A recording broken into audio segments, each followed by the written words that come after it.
V tem videu želim na kratko opredeliti človeški kapital ter spregovoriti o najpogostejših načinih vrednotenja njegove zaloge v posameznikih, v podjetjih in družbi. V zadnjih desetletjih postaja znanje najpomembnejši proizvodni dejavnik. Je tisti dejavnik, ki zmore povečevati dodano vrednost izdelkom in storitvam. Večji kot je seštevek dodane vrednosti, ki jo ustvarja nacionalno gospodarstvo, večji je bruto domači proizvod in večja je možnost gospodarske rasti. Znanje, ki se nahaja v izdelkih in storitvah, v procesih njihovega razvoja, izdelave in izvedbe, v tehnologijah, ki omogočajo njihov nastanek in uporabo, v prvi vrsti izhaja iz človeškega kapitala. Ta kapital je akumuliran v posameznikih, skupinah, organizacijah in celotni družbi. Je merilo ekonomske vrednosti zaposlenih in njihovih zmožnosti. Temelji na delu, kakovost dela pa se lahko izboljša z naložbami v človeški kapital. Človeški kapital opredeljujemo kot produktivne zmožnosti ljudi. Ima več izvorov, povezanih ne samo s formalno izobrazbo in usposabljanjem, temveč tudi s kulturo, družinskim poreklom, socialnim kontekstom, pa tudi prirojenimi sposobnostmi in nekognitivnimi veščinami. Kako lahko vrednotimo zalogo človeškega kapitala v neki družbi? Skozi zgodovino so predvsem ekonomisti izdelali vrsto metod njegovega vrednotenja. Slednje je bilo svoj čas pomembno tudi zaradi pogostejših vojn in potrebe po oceni škode, ki so jo v obliki človeških žrtev te vojne povzročile. Omenimo na primer stroškovne metode, ki temeljijo na logiki, da se človeški kapital v posameznikih do določene starosti skozi leta akumulira kot posledica naložb v njihovo formiranje. Metode vrednotenja, usmerjene v prihodnost, temeljijo na tezi potencialnosti. Menijo, da ima določen posameznik v določenem življenjskem trenutku možnost določenih prihodnjih dohodkov. Ti potencialni dohodki določajo vrednost človeškega kapitala tega posameznika. Teorija racionalne izbire opredeljuje vrednost zaloge človeškega kapitala kot funkcijo njegovih delovnih izkušenj ter racionalne izbire človeka glede izobrazbe, ki jo namerava doseči.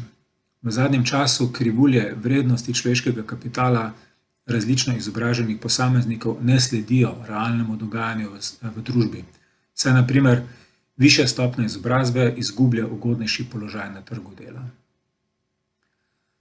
V zadnjih letih se je pojavila kopica pristopov vrednotenja zaloge človeškega kapitala na podlagi izobraževalnih dosežkov v družbi. Ključni indikatorji v teh primerih so na primer odstotek populacije, ki dosega določeno raven izobrazbe, povprečna leta izobraževanja na posameznika, državni izdatki za izobraževanje in podobno. V to kategorijo lahko umestimo tudi OECD-jevo raziskavo, ki jo omenjamo na drsnicah. Ekonomisti radi ocenjujejo vrednost zaloge človeškega kapitala v luči njegovega vpliva na gospodarsko rast. Ugotavljajo, na primer, da povečanje povprečne dobe šolanja na posameznika v družbi za eno leto prinese celo 7% letno povečanje bruto domačega proizvoda. Na organizacijski ravni je moč zaznati veliko raziskav, ki vrednotijo zalogo človeškega kapitala z vidika njegovega vpliva na določene organizacijske spremenljivke. V e-učilnici sem priložil 2 članka, v katerem avtorji preverjajo modela, ki predvidevata vpliv človeškega kapitala na organizacijsko inovativnost ter na organizacijsko poslovno uspešnost. V takšnih primerih se človeški kapital pogosto izmeri s pomočjo vprašalnikov, včasih tudi za uporabo izbranih proksi spremenljivk, kot so na primer ocena kakovosti šol, iz katerih prihajajo zaposleni, ali pa glede prisotnosti določenih psiholoških značilnosti. Že pri predmetu sistemi menedžmenta znanja smo kot možno metodo vrednotenja zaloge človeškega kapitala v podjetjih omenjali računovodstvo človeških virov, ki na primer stroške usposabljanj in izobraževanj opredeljuje kot naložbo v zaposlene in jih torej preseli iz prihodkovno-odhodkovne kategorije izkaza uspeha v premoženjsko kategorijo bilance stanja. ter intelektualni koeficient dodane vrednosti oziroma koeficient Weitz, pri katerem nam je še posebej zanimiv koeficient učinkovitosti človeškega kapitala. Na ravni družbe, poleg prej omenjenih metod vrednotenja človeškega kapitala, obstaja še vrsta raziskav, ki jih določene institucije izvajajo redno in služijo za primerjavo držav, prepoznavanje dobrih praks na področju razvijanja človeškega kapitala v družbah ter spodbujanje razvoja. Omenimo lahko na primer indeks človeškega razvoja oziroma Human Development Index, ki ga izvajajo Združeni narodi.